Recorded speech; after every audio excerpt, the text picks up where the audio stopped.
Na mira do Ministério Público, alguns pontos da Praia de Canasvieiras estão impróprios para banho há mais de 10 anos.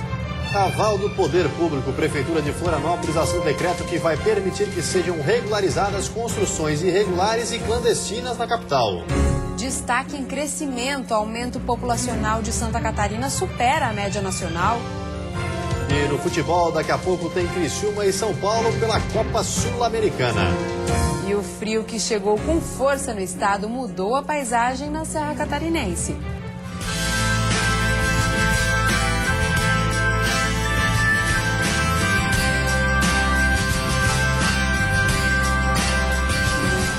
O Band Cidade desta quinta-feira já está no ar.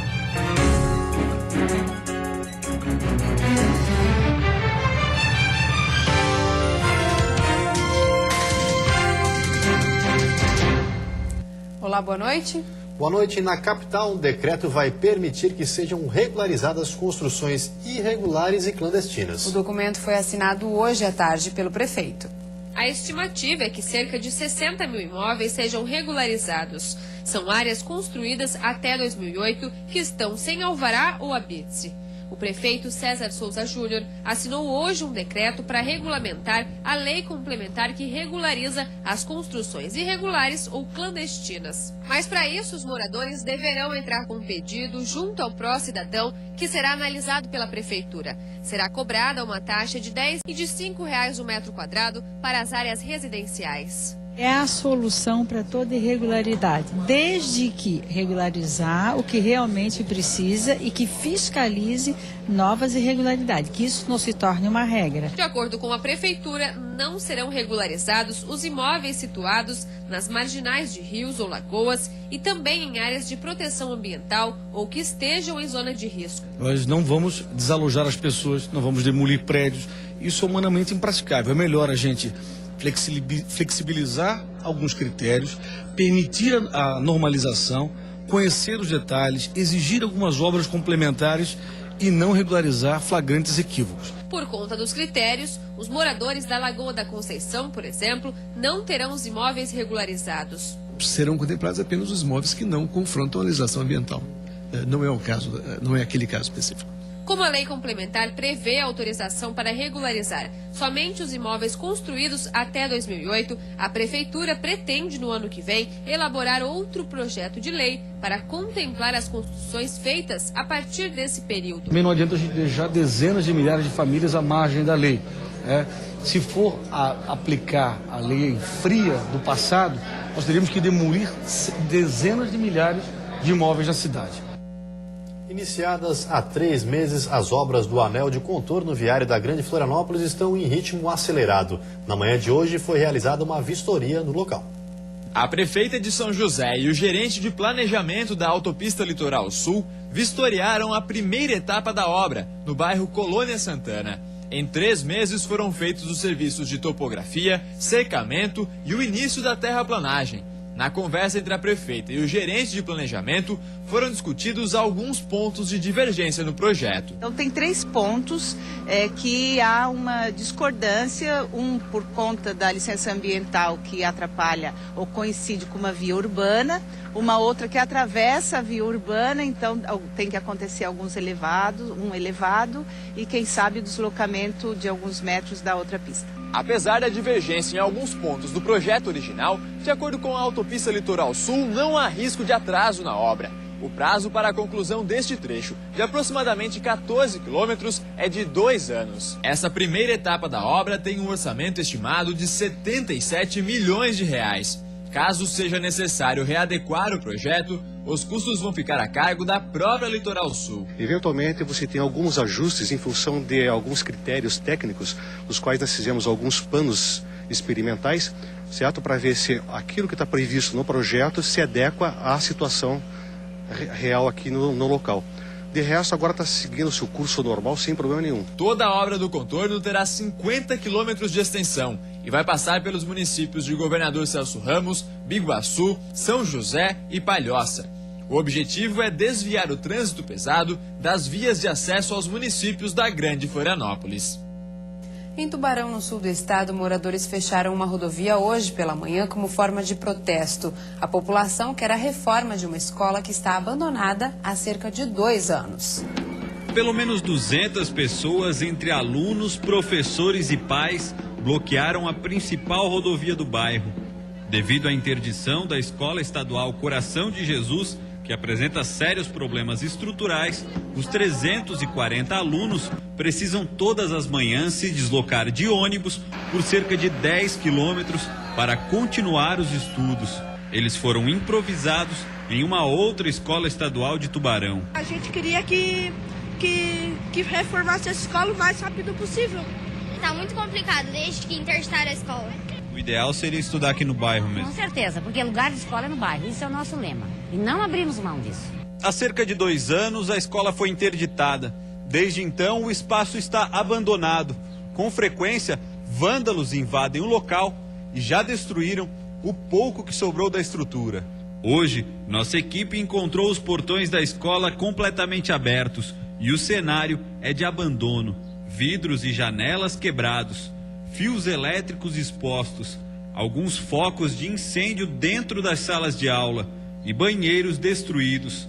Além disso, o pátio está tomado pelo mato e parte do terreno da escola é utilizado para o corte e armazenamento de lenha.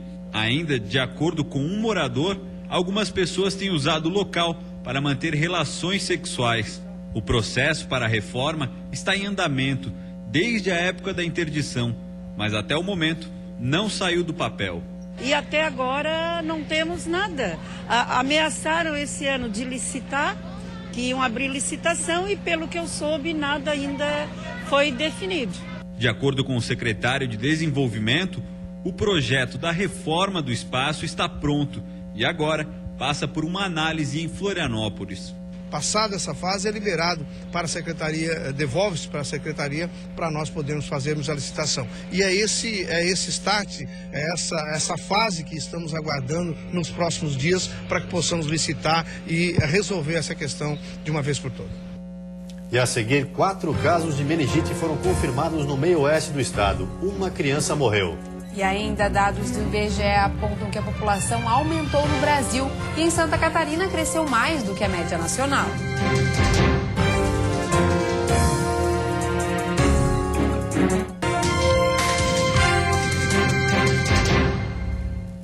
Em Concórdia, no meio-oeste, 4 casos de meningite já foram confirmados pela vigilância epidemiológica. Uma criança morreu. A meningite é uma doença que ataca o sistema nervoso central, sobretudo o cérebro e a medula espinhal. Ela pode ser classificada de 2 maneiras, viral ou bacteriana. É um pouco difícil, eventualmente, tu conseguir distinguir a meningite viral da bacteriana. Geralmente isso só é dado através da punção lombar e análise do líquor para ver se cresce a bactéria ou não. Mas de um modo geral, geralmente a meningite viral, ela é alguns sintomas mais brandos, com dor de cabeça, febre, e não são tão agressivos quanto a meningite bacteriana. De acordo com este neurologista, os sintomas básicos da meningite são dor de cabeça, febre, dor ou rigidez na nuca, além de vômitos.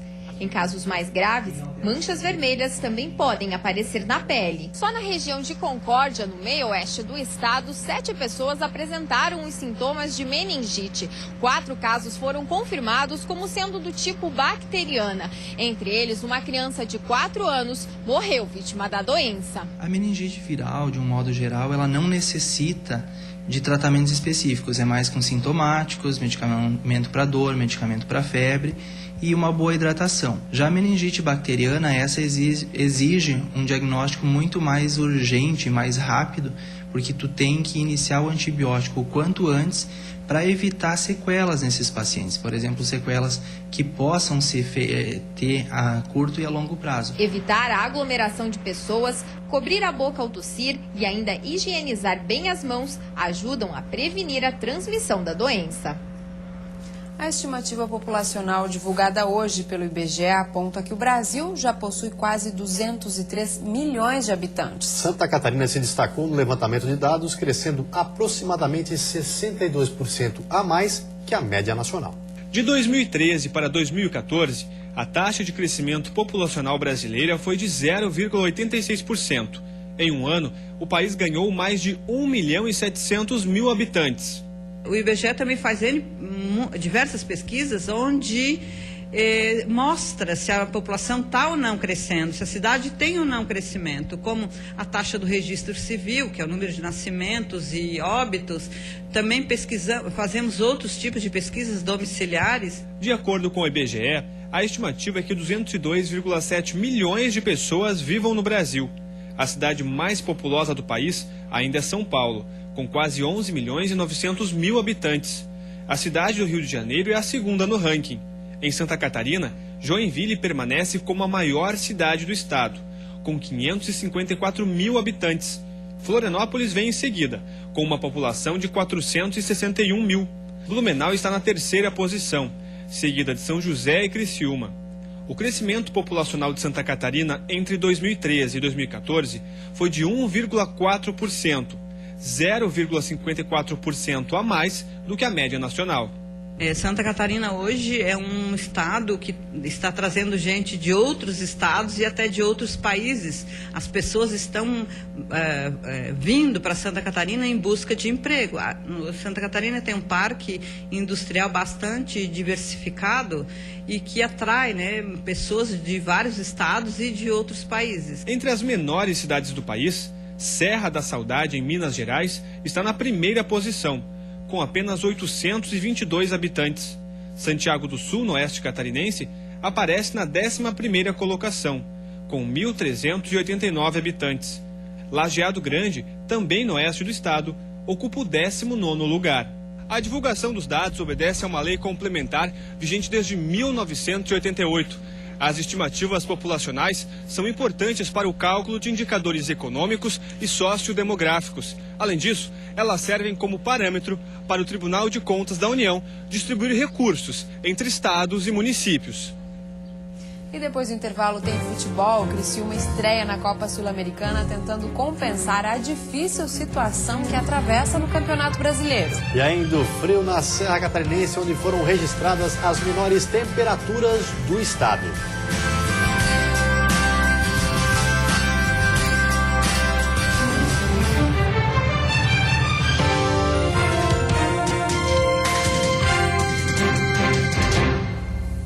Mais 2 áreas de cultivo de moluscos no litoral do estado foram liberadas pela Secretaria de Agricultura e da Pesca. As localidades de Fazenda da Armação, em Governador Celso Ramos, e de Canto da Praia, em Itapema, também estão livres da toxina diarreica. Nestes locais estão liberadas a retirada, a comercialização e o consumo de ostras, vieiras, mexilhões e berbigões.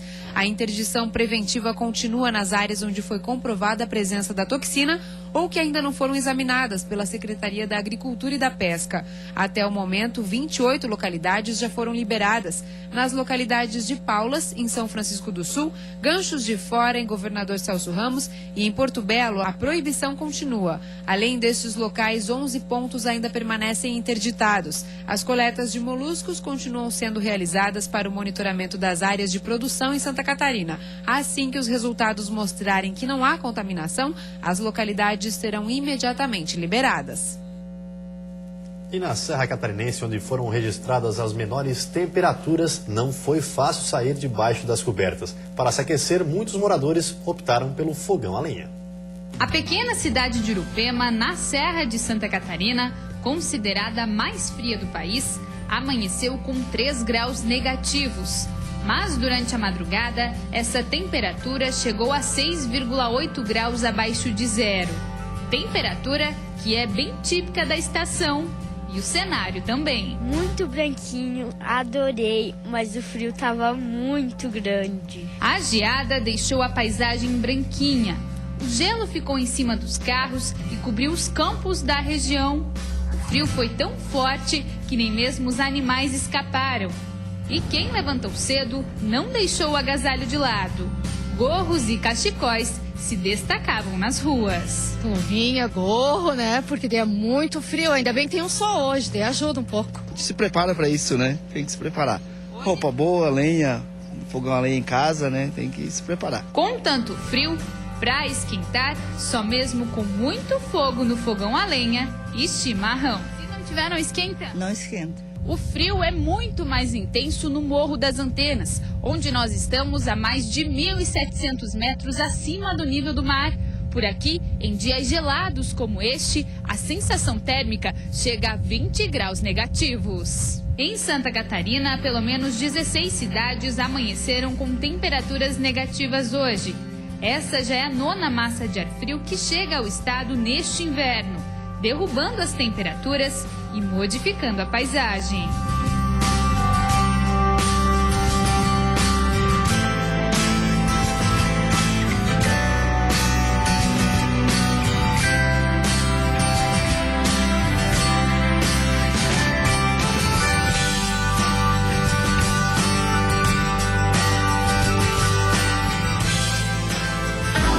A sexta-feira vai ter nevoeiros na madrugada e início da manhã em boa parte do estado.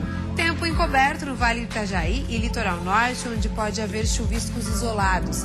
Nas demais regiões, sol com algumas nuvens e temperatura mais baixa ao amanhecer. Mínima de 0 grau na Serra e máxima de 23 no litoral norte do estado. No Planalto Norte, mínima de 4 e máxima de 18 graus. Na Grande Florianópolis, sul e também no oeste do estado, a máxima chega aos 21. E no Vale do Itajaí, mínima de 5 e máxima de 19 graus. E agora o futebol. O Criciúma estreia hoje na Copa Sul-Americana, tentando compensar a situação que atravessa no Campeonato Brasileiro, onde caiu para a zona do rebaixamento. Mas o adversário é o São Paulo, que foi eliminado na Copa do Brasil e também quer mostrar serviço. O Criciúma está a 7 partidas sem vencer e depois da derrota contra o Flamengo, a diretoria demitiu o técnico Wagner Lopes. No jogo de logo mais às 8 horas, o comando do time vai ficar por conta do interino Wilson, velho conhecido da torcida. O Tigre vai poupar o goleiro Luiz, os zagueiros Fábio Ferreira e Gualberto, os laterais Eduardo e Cortez, além de Rodrigo Souza, Kleber Santana e o atacante Souza. Estamos focados no brasileiro, mas não quer dizer que a gente despreza a Sul-Americana. Tentamos formar uma equipe da melhor maneira possível para esse jogo de quinta, sabendo que o Criciúma tem outro compromisso importante no domingo. O São Paulo não vai ter Ganso, Kaká, Luiz Fabiano e Antônio Carlos. O jogo de volta está marcado para o dia 4 de setembro, no Morumbi. E a seguir, bom momento para a suinocultura. Sobe o preço pago pelo suíno ao produtor. E ainda, o Ministério Público Federal quer que Casan atue na despoluição da praia de Canasvieiras.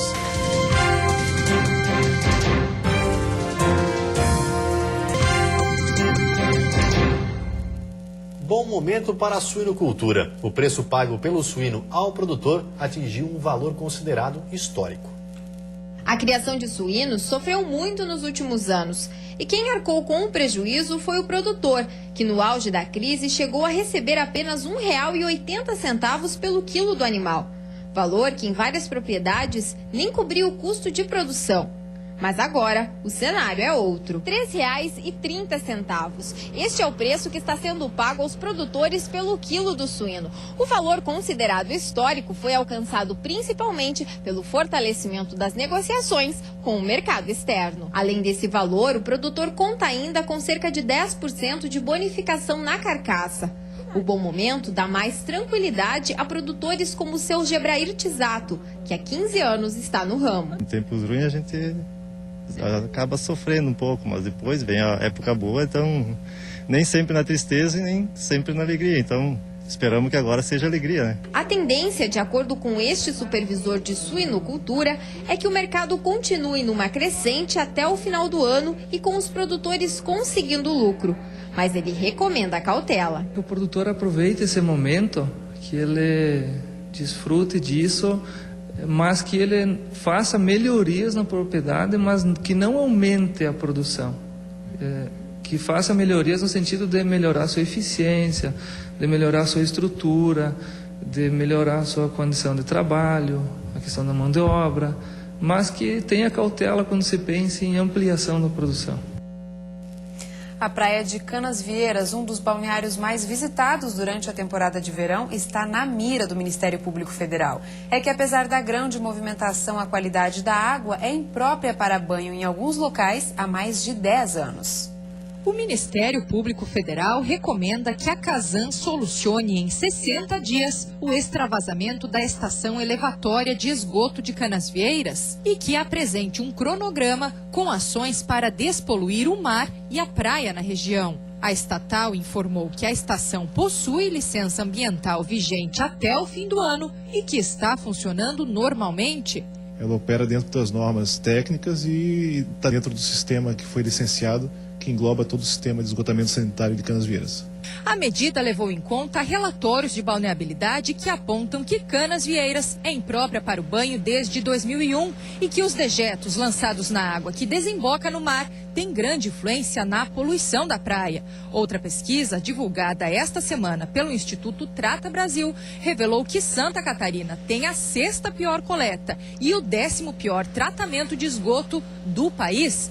Entre as 100 cidades onde esse serviço é considerado ruim, apareceram Blumenau, Joinville e Florianópolis.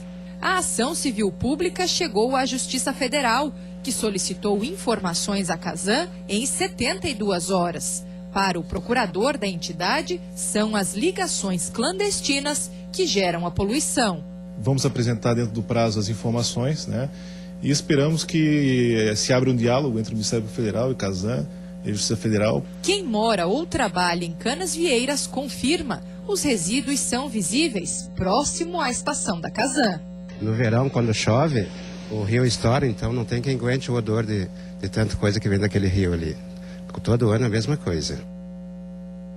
E você fica agora com o Jornal da Band. Uma ótima noite a todos e até amanhã. Uma boa noite para você. Até amanhã.